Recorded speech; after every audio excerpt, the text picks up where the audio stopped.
જૂનાગઢમાં સ્વામી પર હુમલાનો મામલો 6 શખ્સો સામે અંતે પોલીસ ફરિયાદ। શ્રીધામ ગુરુકુળમાં ઘૂસી સ્વામીને ગાળો કાઢી મારામારી કરી હતી। જૂનાગઢના ધોરાજી રોડ પર ઝાલણસર ગામમાં આવેલા શ્રીધામ ગુરુકુળના સંચાલક સ્વામી પર 6 શખ્સોએ હુમલો કર્યાનો વિડીયો સોશિયલ મીડિયામાં વાયરલ થતા ચકચાર મચી હતી। અંતે આ બનાવ મામલે સ્વામી દ્વારા 6 શખ્સો વિરુદ્ધ પોલીસ ફરિયાદ નોંધાવવામાં આવી છે। જમીન લેવેચ મામલે 6 જેટલા શખ્સોએ બોલાચાલી કરી માર માર્યો હોવાની વિગતો સામે આવી છે।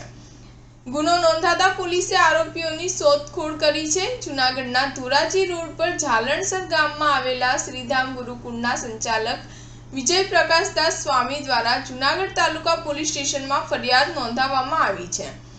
જેમાં જણાવ્યા મુજબ 24/5/2024ના સવારના સમયે તે પૂજા પાઠ કરતા હતા ત્યારે અચાનક તેના ગુરુકુળ કેમ્પસમાં બ્લેક કલરની 4 વ્હીલ કાર ઘૂસી આવી હતી।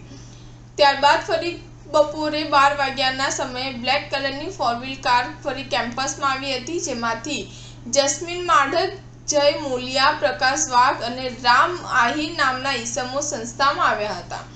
ત્યારબાદ સ્વામીની ઓફિસમાં જઈ આ તમામ શખ્સોએ સ્વામી સાથે બોલાચાલ કરી તેને ભૂંડી ગાળો આપી માર માર્યો હતો। સ્ટાર ન્યૂઝ 7 હંમેશા સચ્ચાઈની સાથે।